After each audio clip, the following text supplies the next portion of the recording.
thought it was a real I thought this was a serious question. It's because dragons and vampires. I mean, alligators are very much real. Yeah, but not realistic. Like, to have that. Like, do you really see, like don't fall in the water, kid. 21 and older. That's all that can be there.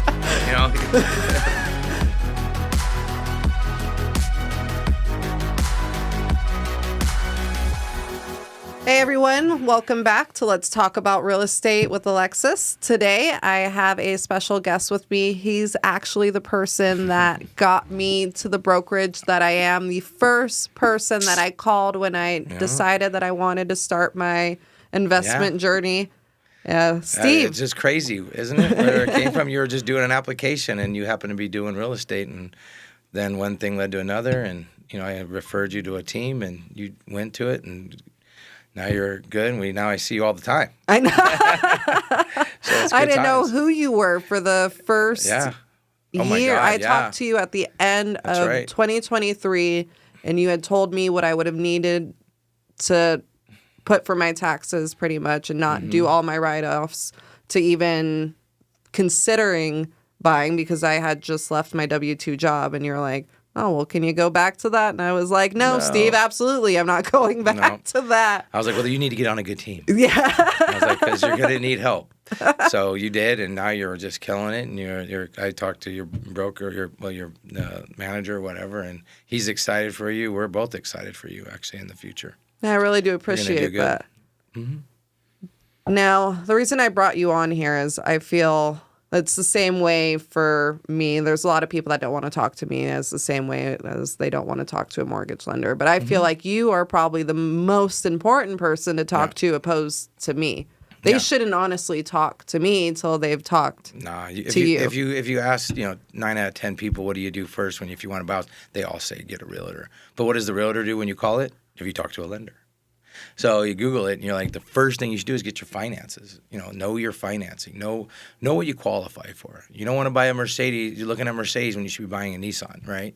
So it's always easier to go up in price than down.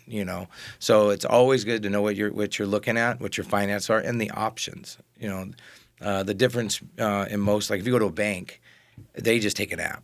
They're not even allowed to go off kilter. They take an app. They don't even do the income. They don't even care about your assets. They just pull credit, take what you tell them that you make, and then they say, okay, here's your pre-approval. And not until it gets you go into contract, do an inspection, do an order and appraisal, submit it to underwriting, and if the underwriter says you don't qualify, you're out. That's the difference between a bank and a lender, obviously. I mean, I go off the I mean, I go deep. I what we call uncover the truth.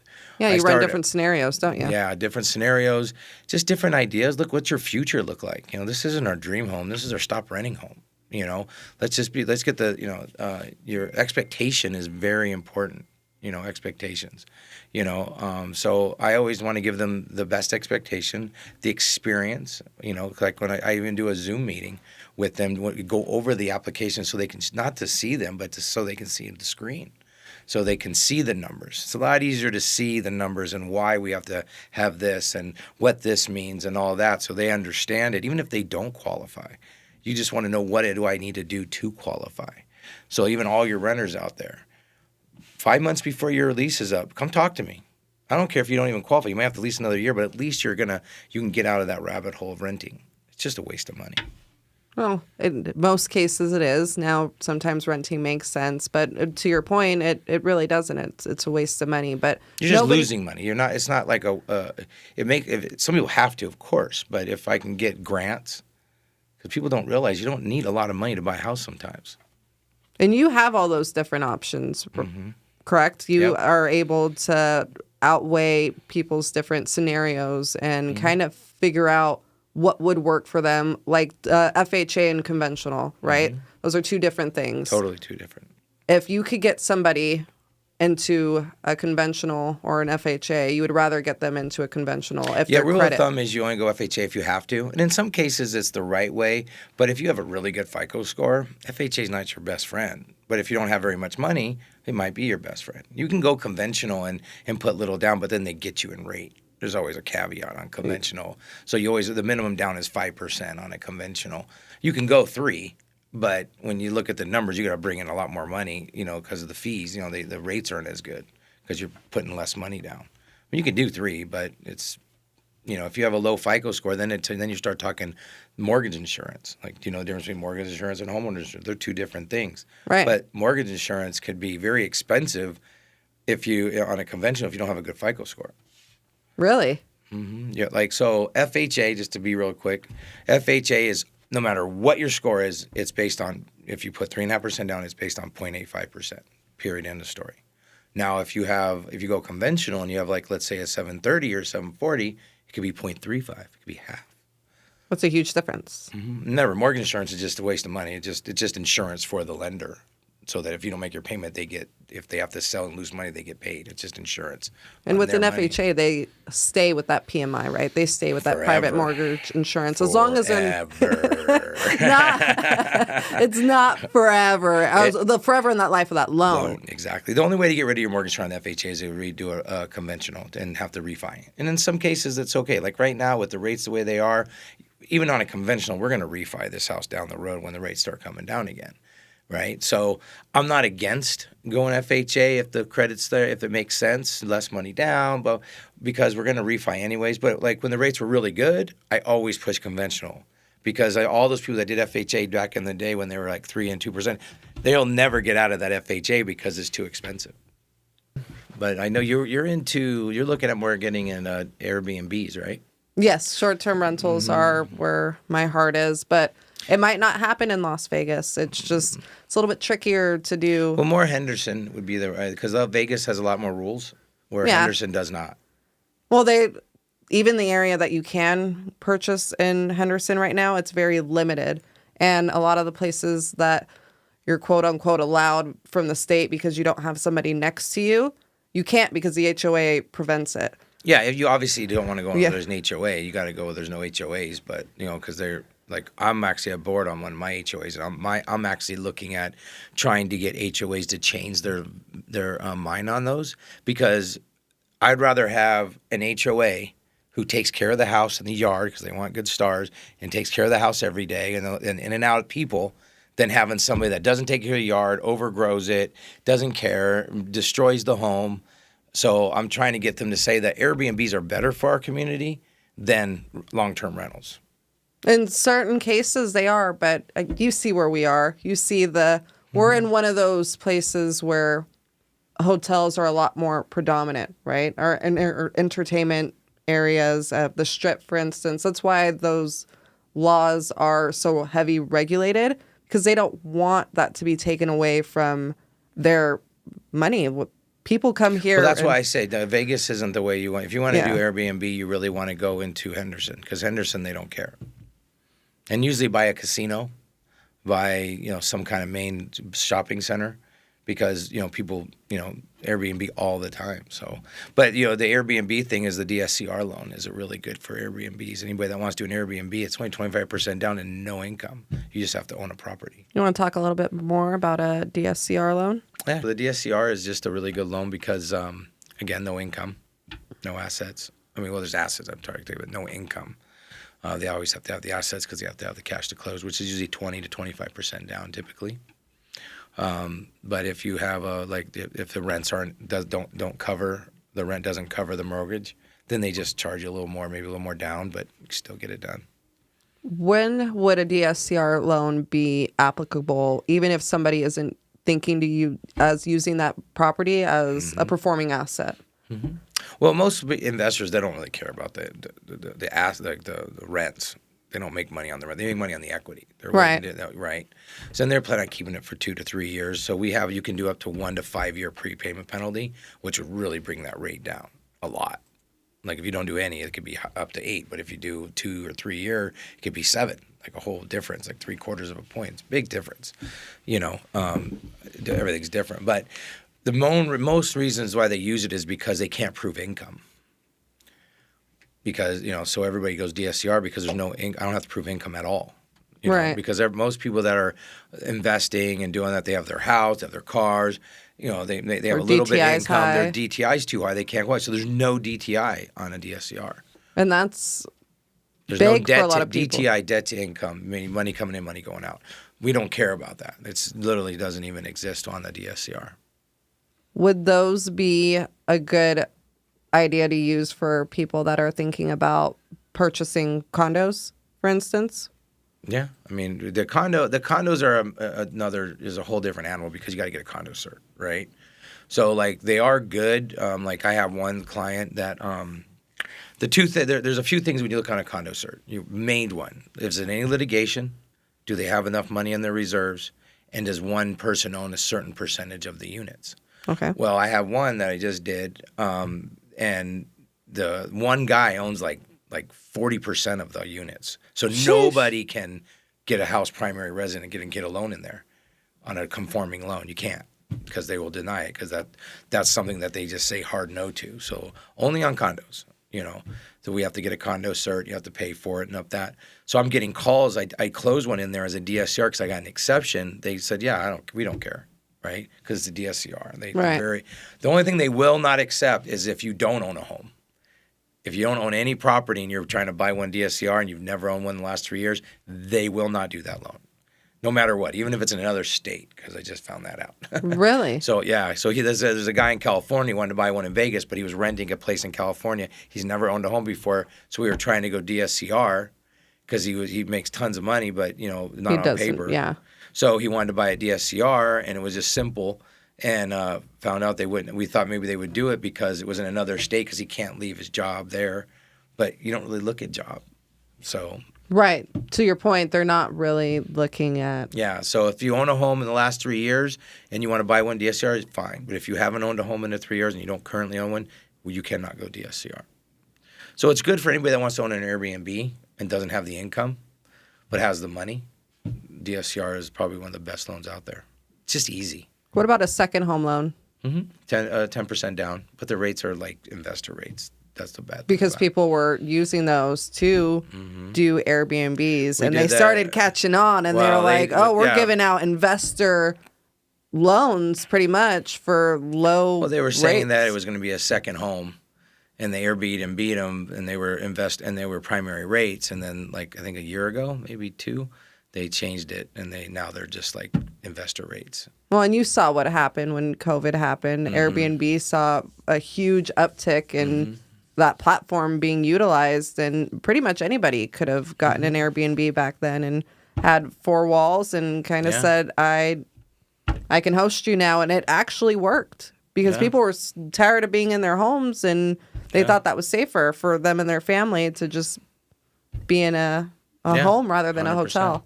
Yeah. We Airbnb. I mean, sometimes we don't need the foofy of the hotel. We'd rather have an Airbnb. Some go to the grocery store. It depends on where we're going, of course, but we do a lot of Airbnbs when we travel. Really? We usually go that first. Before even thinking about that's changed the way. It's way cheaper for one, and two, it's just convenient. And you're in the privacy of your own. You have a garage. You have there's usually they have a little actually we went to Newport. We had 2 bikes. We had the beach stuff already there. We had, boogie boards. And we just Airbnb'd it. Yeah, that sounds a lot Airbnb better. is a great thing if you can get into it. Yeah. Or if you run it like a business, right? It's not what it was pre-COVID. You can't purchase one of those properties. Let's use a condo, for instance. If there's a high saturation of condos that are on Airbnb, how are you going to stand out? What amenities are you going to give to somebody? Or how can you even step out of that box when you're so constrained in? So it is interesting. No, I like I told you, I'm trying to get HOAs to stop saying they're bad.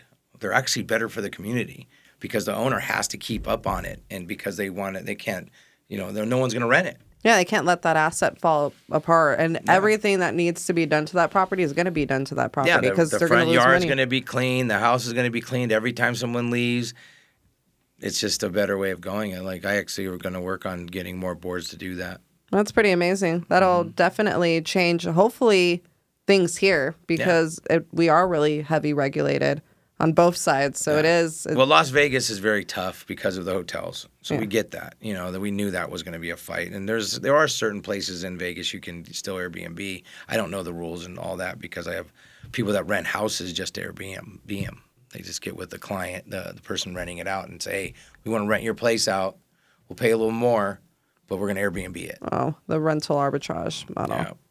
The middleman model. Yeah. But, now they want to buy. That's actually going to stop. Airbnb, if you don't have a permit, you can't go on their platform anymore. Now, that's not to say that you can't go on your own website or your own. I don't know anything about that. But I didn't even know there was a permit. No clue. I don't deal with that too much. So, that's one other thing but I think the DSCR is a good loan for that. I mean, a lot of people, it's an income issue when people are just getting into it. So you have a lot of different strategies for somebody to be able to get into their next home, or at 100%. Least have the knowledge to be able to go into their next home. There's not always just one. There may be the best one depending on what your goal is, right? If you don't have a lot of money, then this might be the only one for you. But if you have a lot of money and you have good scores, you have different options. And then what is your goals? Do you want to own a portfolio of homes? Well, there's a good way of doing it. You want to get 3-bedroom, 2-bath, no yard, no pool. That is the common investor platform because you don't want landscaping. You don't want to deal with all that. You don't want to deal with the pool. You don't want to be too big where people have too many kids or 2 families in it, to destroy it. So 3-bedroom, 2-bath, single story. That's with desert landscaping. That's the best one to do. And then this way, you can buy one as a primary resident, 3.5% down or 5% down, and get an investor rate. Live in it a year, buy another one. Primary resident, live in another one, so that and then you own over 2-3 years. You can have 2 or 3 homes, right? As a primary, you only sign a piece of paper that you're going to live in it for 12 months as a primary, technically.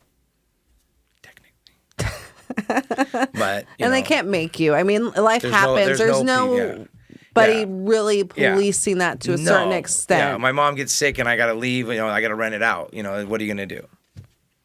Take you straight to jail. Yeah, no, there's no police on that. There's no one going to police. Hey, this isn't primary. They try to send cards and all that. But, listen, if you just live in it for 1 year, worst case scenario, save your money up to buy another 3.5 or 5% down, and just keep buying those. Because remember, you're going to buy many homes over your lifetime. So it depends. And again, it depends on what your goals are. If you want to own a portfolio of homes, you want to have equity, that's the best. There's a way to do it. There's a way to do it without putting 20% down. $300,000 house, $60,000 just a down payment to buy an investment property. That's a lot of money. It is a lot of money. But if you take that same $300,000 and you put 5%, that's $15,000.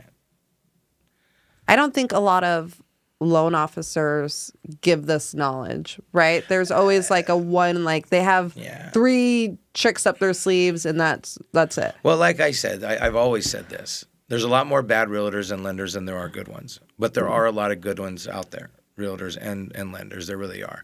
There's a lot of different ways of doing things. I wasn't always like this. I look back when I started my career over 20 years ago. Wow, I sucked. I thought I knew how to do a loan. I'm like, man, I don't know how I got through it. When I look back at myself now, right? Now it's like I got a nice smooth thing. But I give them options. Everybody wants options. Everyone wants to they don't want somebody making their choice for them. No. So I'll give my opinion based on what the knowledge that you give me when I start, pulling out what you want to do. But I'll always give you different options because why not? You're so informative. Every client that I've given you, they've always called me back and been like, that has probably been one of the most informational conversations that I've ever had with somebody, and whether they chose to purchase or not. Yeah. Now they know. Their whole life has changed. We call those future deals. All your renters, oh man, just get them in front of me, man, because they will turn into buyers. No one wants to keep renting. They don't. Most realtors get into the business by doing rentals. That's just how they kind of get their feet wet, show houses, and get a little money and all that. But I have guys that have been doing rentals for years, and they live on their rental purchase business.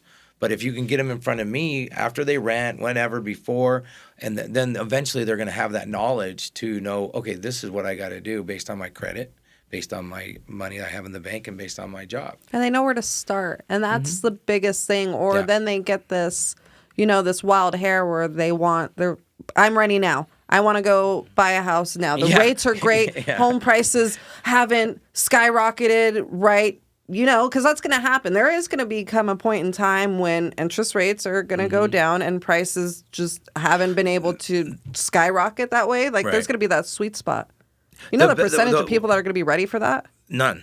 Because most of them, none of them. They unless they talk to me.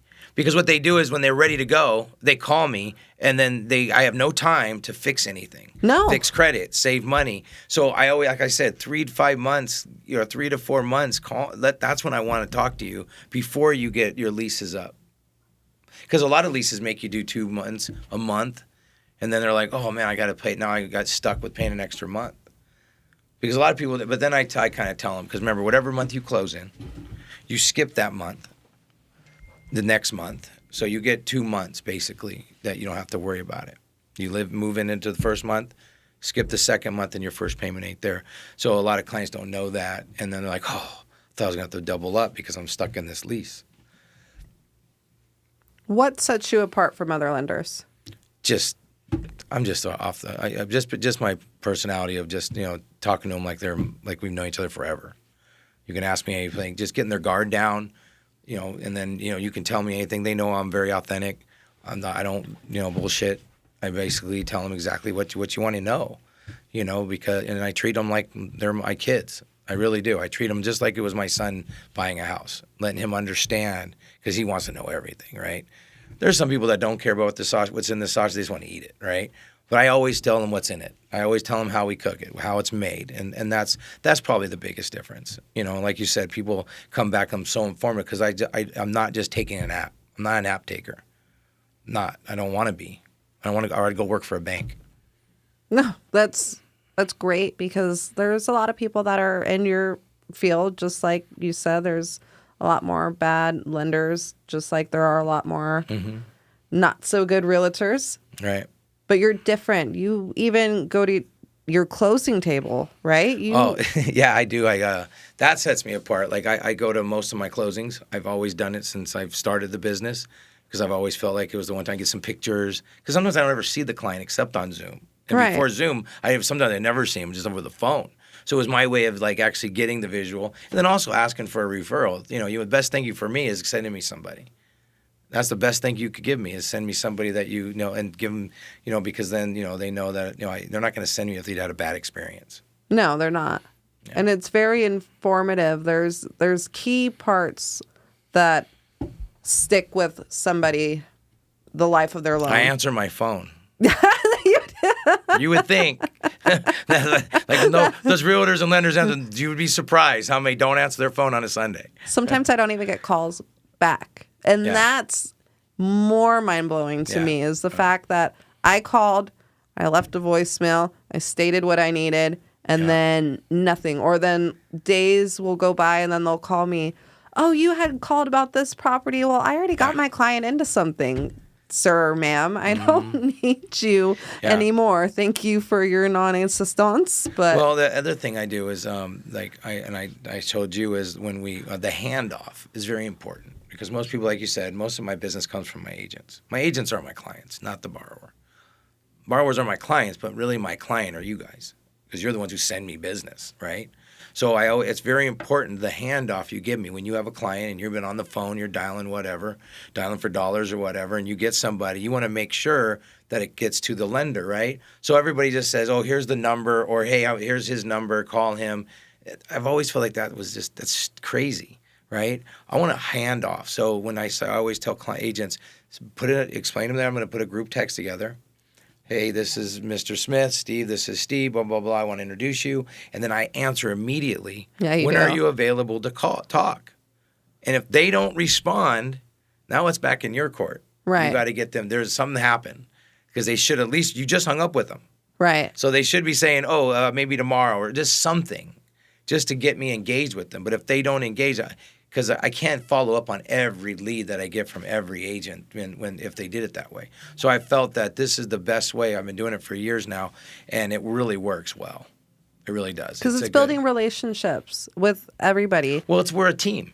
Everybody's a team, and that's what's so amazing. But not every lender looks like that. Not every realtor looks like that. They They think that this is my lead, and I'm just giving you. You're lucky. I'm giving. They have that way about it. Where I'm like, no, I'm on Team Alexis.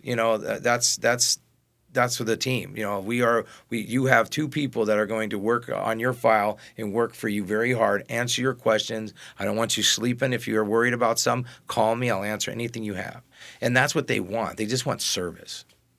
Good service. Somebody that cares and information, and not just getting them into a deal that you or I know probably wouldn't make sense to them. And I feel like that's a huge thing as well, because I know that you wouldn't get somebody into something that could honestly come back and bite you. Like, oh, well, Steve said that this deal was going to be the best deal that I ever did, and I can't believe that I did this. Like that just. Yeah, most of the agents know, like when they come back, because some clients, they try to work both sides. Oh yeah. And they'll call you and they'll complain, or they'll call me and complain about you, or whatever. But I know you know me, and you're like, nah, he didn't say that. You wouldn't say that. You're playing telephone with me. Yeah, I'm like, okay, let me give her a call. I'll see what she meant by that. But that doesn't sound like something she would say. Because again, then that's what it is. You want to work on a team. I love when an agent like this last deal I just had. I didn't know I knew the buyer, but I didn't know her agent. So she got to work with me and seen all the back and forth.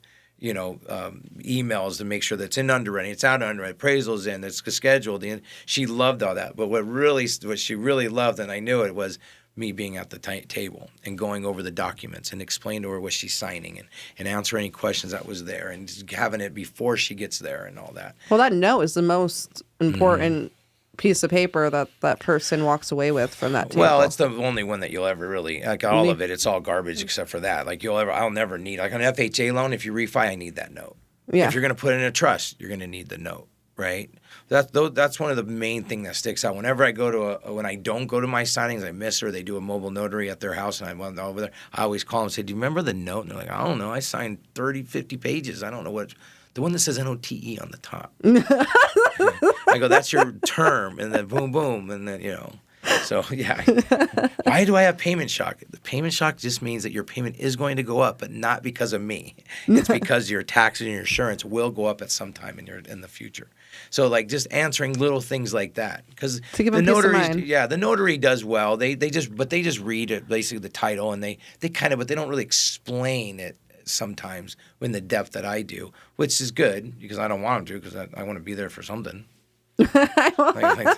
They're my documents. I wrote them up. I sent them, so. But I really appreciate you having me in, though. I thank you for that. I got you some tacos for our Taco Tuesday, and let's talk about real estate. Okay. I'm actually just going to ask you some silly questions. I got to get ChatGPT so I get to eat tacos? Up and ready. Didn't expect this. Didn't know I was getting fed. Trevin, I also got you tacos. How do I turn this? I can't. Whoa, that's a taco. Those Dang, are dangerous. These look fire. Okay, I got to make sure. It feels like I feel fire right here. That's where it's going to feel. So let's say thank you to Tacos Los Berrios from here in Henderson. These are their queso tacos. They look amazing. If you ever watch this, maybe you sponsor, maybe we talk about a deal. Maybe you talk with Steve about a deal. No, if you sponsor, we're talking about it. There's no maybe. We're going to talk about your tacos and how good they are. Yeah, definitely. But so far, how'd this go, Trevin? Great. I like great. How was this single one? I like the DSCR stuff. I actually have a few more questions about that. Yeah. After. Well, ask them. Tell her to ask them, and I'll answer them on the thing. Or is it you personal? Well, yeah, I have some questions about it for me. Oh, personally, gotcha. Yeah, because he's been trying to do something, and lenders have been blowing him off. Have you? Yeah, 3 different lenders. Can I eat one right now? I want to try it. Oh, yeah. These things look like they're going to... Boy, these are going to be good.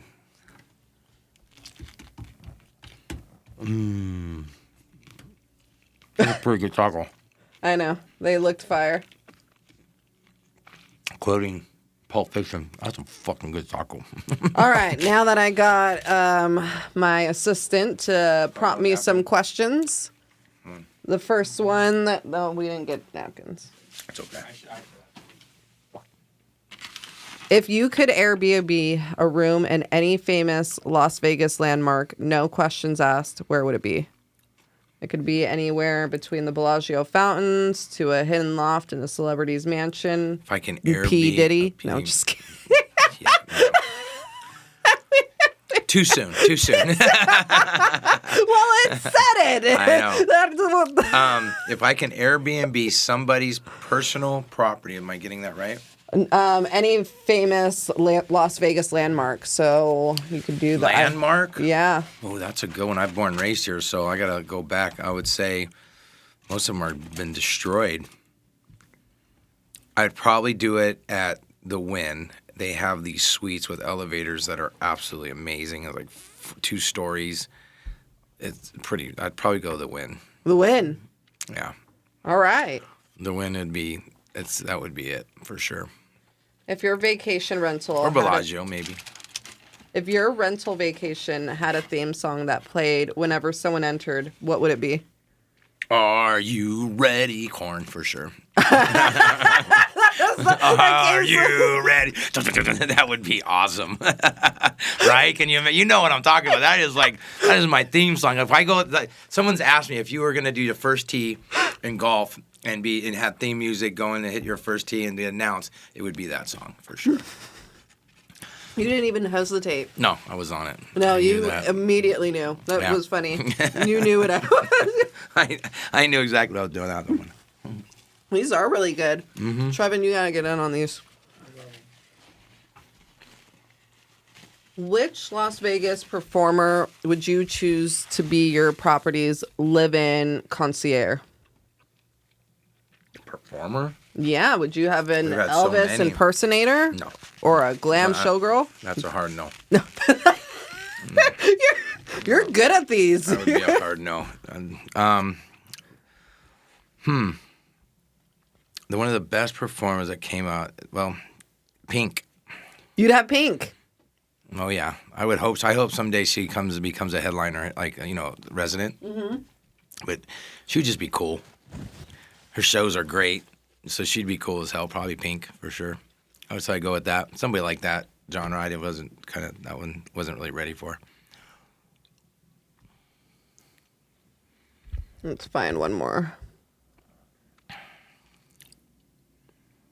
These are all Airbnb questions. Oh, you know who would be a good one that's local, though? Would probably be David Copperfield. Really? His house, have you ever seen his house up there?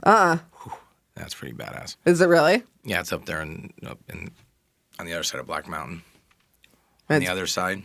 And it's baller? Oh, yeah. Yeah, that would be kind of cool when you get in. You'd be doing tricks and time. When you walked in, that'd be fun. You've gotten an unlimited budget to add one ridiculous luxury amenity to your rental. What's your choice? Wolf coffee maker. A what? $4,000 Wolf coffee maker. That's what you're going? That would be, if I had to add that, oh, God, yeah. Everybody goes to Airbnb. They like coffee. Everybody drinks coffee. It was probably the best thing I ever did. It was the thing is I bought a Wolf coffee maker in my house because we drink coffee every morning. We were like, you know what? Let's just do it. And it is the best. It makes any kind of coffee you want. And it's a ridiculously expensive machine. But it'd be that's what I would put in there, and everyone would love it. I promise you. You get up in the morning, push a button, and you have a perfectly made coffee every time. And it does all different types of... Does everything. Anything you want. I would be jacked up on coffee. I wouldn't be able to have that in my home. It's awesome. I'd be like this all the time. It'd be weird, but if you asked me for an appliance, I went to one Airbnb, and they had golf. They had a putting green. They had a 100-yard... chip shot, you could play. It was all made around golf, right? Me and Zach said we wanted a moat of alligators. What? A moat of alligators, like medieval times and war. Let's be realistic here. I thought this was a serious question. It's because dragons and vampires. I mean, alligators are very much real. Yeah, but not realistic. Like, to have that. Like, do you really see, like don't fall in the water, kid. 21 and older. That's all that can be there. Alligator eat kids. That was great. Yeah, alligator remote. That does sound like something you and Zach would do. Airbnb or Gone Rogue. Yeah. Poor kid gets eaten by alligator moat. Yeah.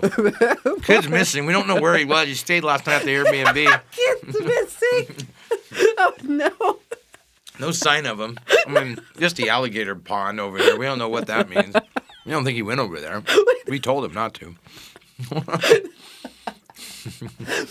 It's been a pleasure to have you on. I really can't wait to have you on for the next one because I am positive that there are a lot of people that are going to have a lot more questions for you. Yeah, so thank you. And thank you guys for coming along this journey. I am very early on in starting this, so there's going to be some hiccups and, bumps on the road, but I wouldn't want to have it any other way. I'm in my learning processes. Yeah.